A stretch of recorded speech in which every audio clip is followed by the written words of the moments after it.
In today's video, I'm going to teach you how to reset FaceTime on your iPhone, and we'll walk through it step by step, ensuring a smooth experience for you. Resetting FaceTime is often a straightforward yet effective method to troubleshoot common issues you might be facing, such as call connectivity problems, or if you're having trouble receiving FaceTime calls. Let's dive right into it. First, you'll want to grab your iPhone and head over to the Settings app. This is your main hub to access everything related to the functionalities and specifications of your iPhone. Once you're in Settings, scroll down until you find the section labelled Apps.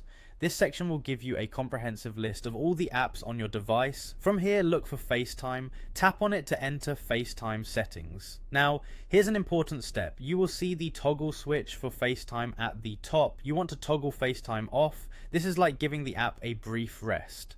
Wait a few seconds, just enough time to grab a sip of water or adjust your seat, and then toggle it back on.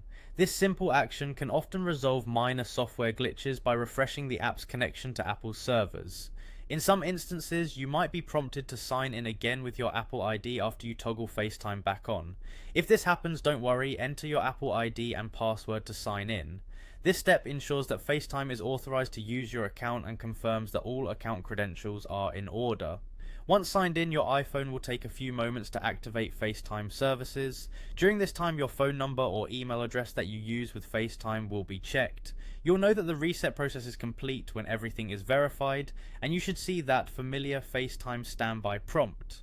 After completing these steps, FaceTime should be reset, and any issues you've been experiencing are likely to be resolved. As a quick tip, if you continue to face issues, it might be due to a weak internet connection, so ensure you're connected to a stable Wi-Fi network or have a good cellular signal. And that's it, you've just learned how to reset FaceTime on your iPhone, which can often solve various connectivity problems. If you found this guide helpful, be sure to give it a like and consider subscribing for more iPhone tips and tutorials. Thank you for watching, and I hope to see you in the next video.